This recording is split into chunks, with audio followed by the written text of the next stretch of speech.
When my husband told me I was unfit to be a wife and mother, I thought my world had ended. What he didn't know was that his own secrets would destroy him long before they destroyed me. My name is Claire.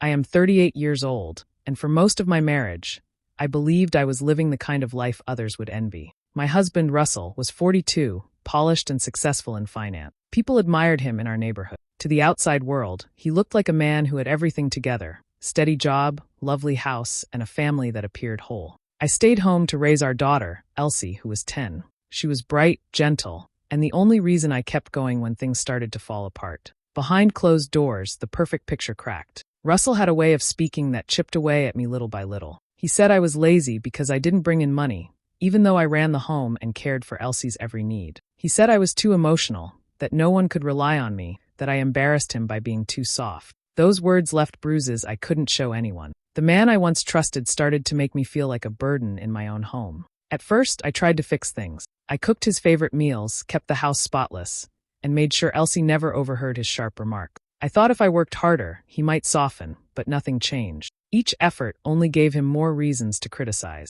The more he belittled me, the quieter I became, holding back tears so our daughter wouldn't see me break. One night after dinner, Russell stood across the kitchen and told me flatly that he wanted a divorce. He didn't stop there. He said I wasn't fit to raise Elsie, that he would take her with him, and that I could move out with nothing. His voice was cold, almost rehearsed, like he had already imagined a life without us. I remember holding onto the counter so I wouldn't fall. The thought of losing Elsie was unbearable, and for a moment I felt powerless. But even as fear spread through me, something else stirred. He believed I was too weak to fight, too broken to stand up. That night, I realized he didn't truly know me. He had no idea what I was capable of when cornered. Russell's change did not happen all at once. It was like a slow drip that never stopped. Every day he found something wrong with me. If Elsie came home with a scraped knee, he blamed me for not watching her closely enough. If the dinner I cooked wasn't to his liking, he pushed the plate away and made a comment about how other men had wives who cared about detail. When a bill came in, he sighed loudly, hinting that I had no idea how money worked. He no longer looked at me like a partner. He looked at me as if I were a problem in his life. I tried not to let Elsie see how much his words cut into me. I smiled when she was around, but when I was alone, the weight pressed on my chest. My friends noticed the way I pulled back from it. Before, I used to enjoy simple things like lunch dates or walks in the park. Now, I made excuses not to go.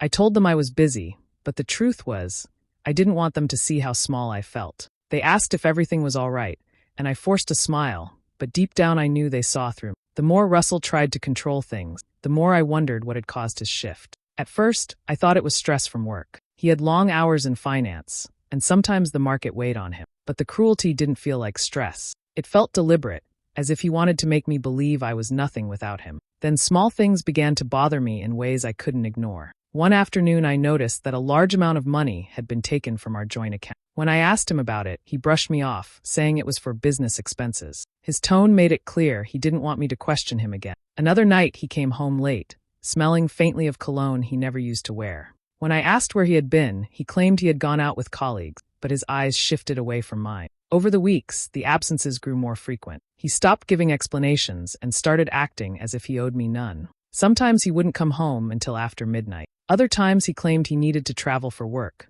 though the trips felt sudden and unplanned. My instincts told me something was wrong. It was not just the money. It was the way he looked at me, the way he seemed to be hiding a part of himself. I told myself I could not accuse him without proof. Still, a seed had been planted in my mind. His dismissive tone, the missing money, the unexplained nights away. It was all pointing to something bigger than just mood swing. I kept quiet, watching and waiting, even as my heart sank deeper.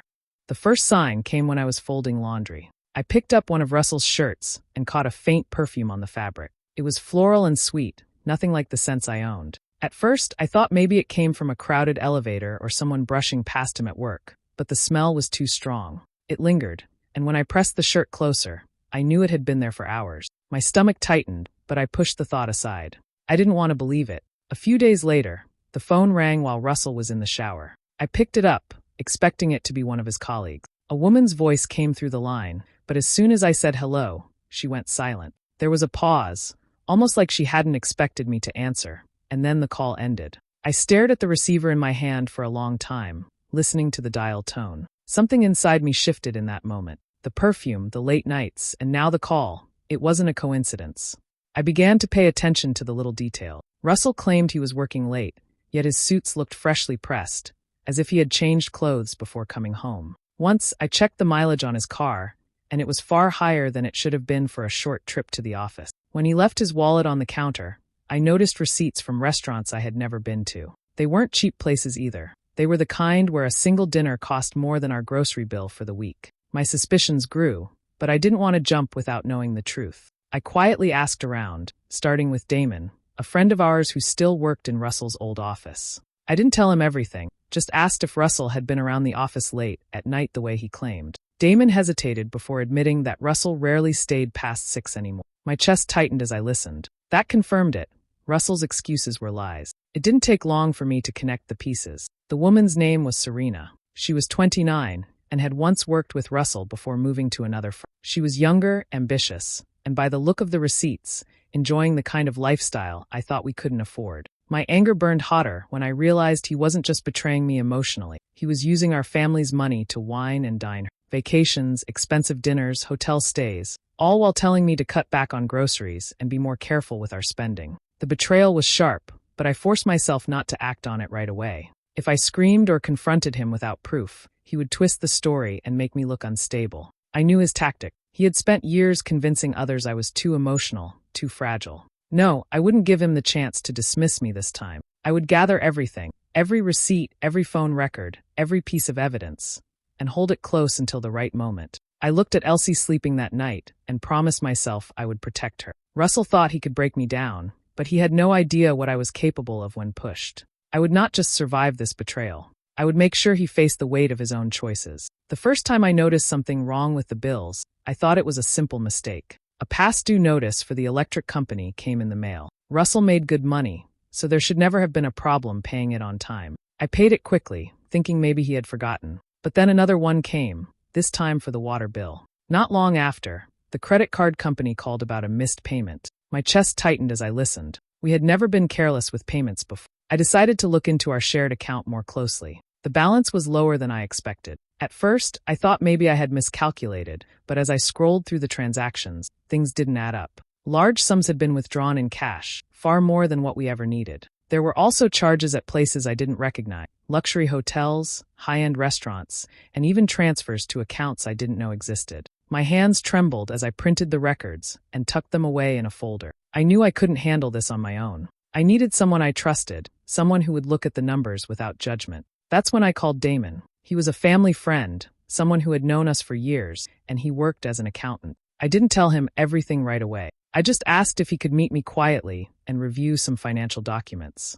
He agreed without hesitation, his voice calm but curious. We met at a small coffee shop away from town. I slid the folder across the table, and Damon looked through the papers carefully. His brow furrowed as he studied each page, his pen moving as he wrote notes in the margin. Finally, he looked up and asked if I was ready to hear what he had found. My heart pounded, but I nodded. He explained that the withdrawals weren't random. Russell had been moving money systematically, spreading it across accounts that weren't tied to our names directly. Some of it was funneled through shell accounts, the kind used to hide large sums. Damon's voice lowered as he told me the total amount over the years. Nearly $3 million had been taken. My mouth went dry as I tried to process the number. $3 million. Money that should have secured Elsie's future. Money that could have been used for our family gone. Damon leaned forward and said he believed Russell had been hiding it offshore. He explained how some transfers went through international banks, places known for keeping secrets.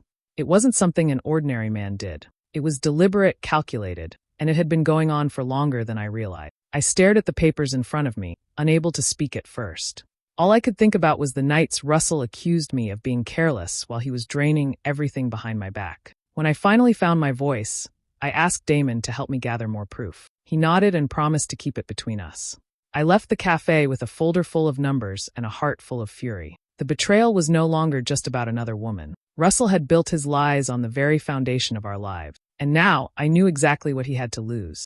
The breaking point came on a night that should have been ordinary. Dinner was finished, Elsie was doing homework in her room, and I was washing dishes at the sink. Russell walked in, already frowning, his tie loose around his neck. Without a word, he grabbed a glass of water and stood in the doorway, staring at me as if I had done something wrong just by breathing. "You know you're not fit to raise her," he said suddenly, his voice sharp and cold. I froze, the dish slipping from my hand back into the soapy water. He stepped closer, lowering his voice so Elsie wouldn't hear, but the venom in his tone cut straight through me. You can't even keep this house together. You're weak, Claire. And when I'm done, Elsie will be with me, not you. You'll have nothing. His words hit me like a knife. For a moment, the room spun. My greatest fear had always been losing my daughter, and now he was holding that threat over my head like a weapon. I looked at him, searching for even a hint of the man I once married, but there was nothing. His face was hard, his eyes filled with contempt. He wasn't bluffing, he meant it.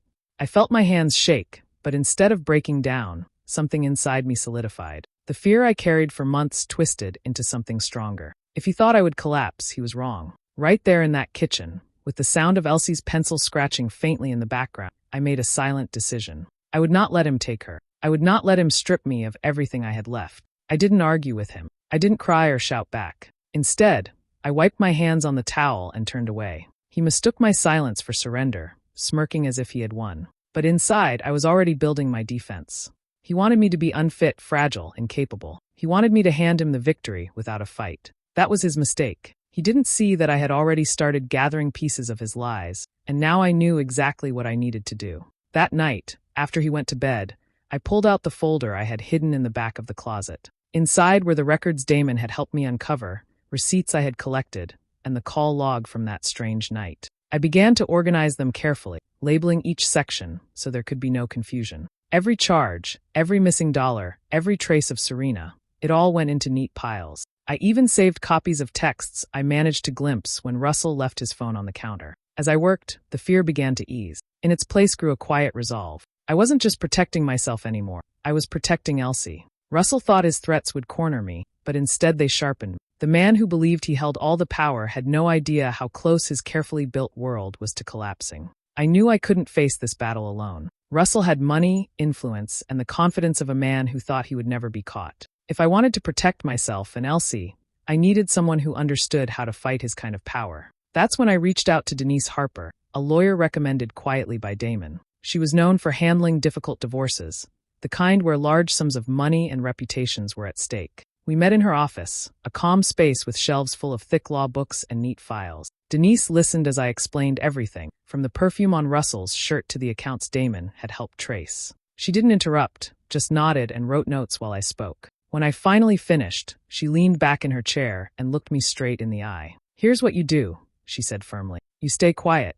You play the role he expects. Let him believe he's winning. If you confront him too soon, he'll hide the rest and twist the story against you. But if you wait, if you document everything, he won't be able to deny it." Her words gave me a plan, something clear to hold on to. For the first time in months, I felt like I wasn't walking blind. I agreed to follow her advice, even if it meant biting my tongue while Russell continued his cruelty. From that day on, I started recording every detail. I wrote down each insult, every time he raised his voice, and the nights he failed to come home. I copied financial records, collected receipts, and kept screenshots of transfers. Each page went into a binder that grew heavier by the week. Denise told me the strength of my case would depend on the weight of the evidence, so I built it piece by piece, like stacking bricks into a wall he would never climb. Meanwhile, Russell carried on as if nothing was wrong. In fact, he seemed more confident than ever. He bragged at dinners about his work, dropped hints about promotions, and smiled proudly when neighbors praised him for being a family man. He walked around our home as though it was his kingdom, and I was just someone allowed to live under his rule. He paraded Serena in places I would eventually hear about, confident I would never dare speak up.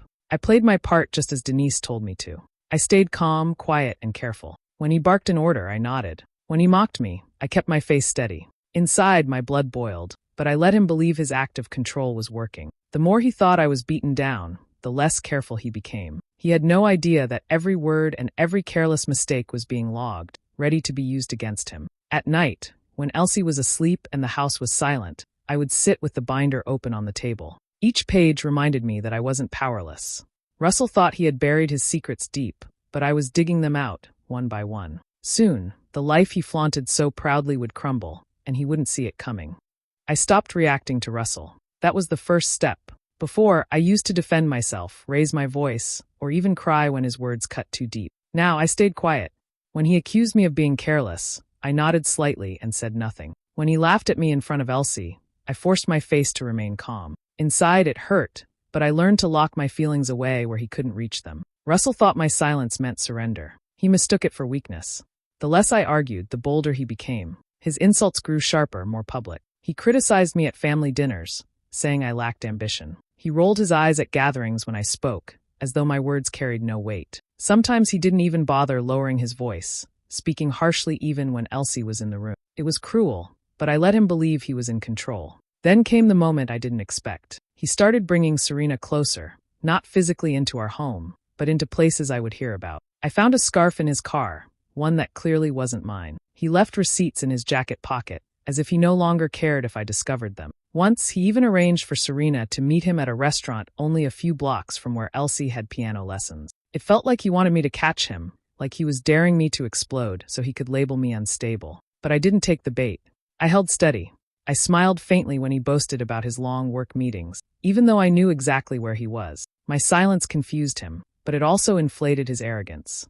He believed I had accepted my place, that I was too beaten down to fight. That illusion was exactly what I needed. The more careless he became, the more evidence I gathered. At home, my focus was Elsie. I knew she could sense the tension, even though I tried to shield her. She sometimes looked at me with worried eyes when Russell raised his voice. I would brush her hair back and whisper, "It's okay, sweetheart. Don't worry about us. Just be yourself." I wanted her to feel safe, to know she wasn't the reason for any of this. Every time I looked at her, my determination grew stronger. I wasn't just preparing for me, I was preparing for her future. Nights were the hardest.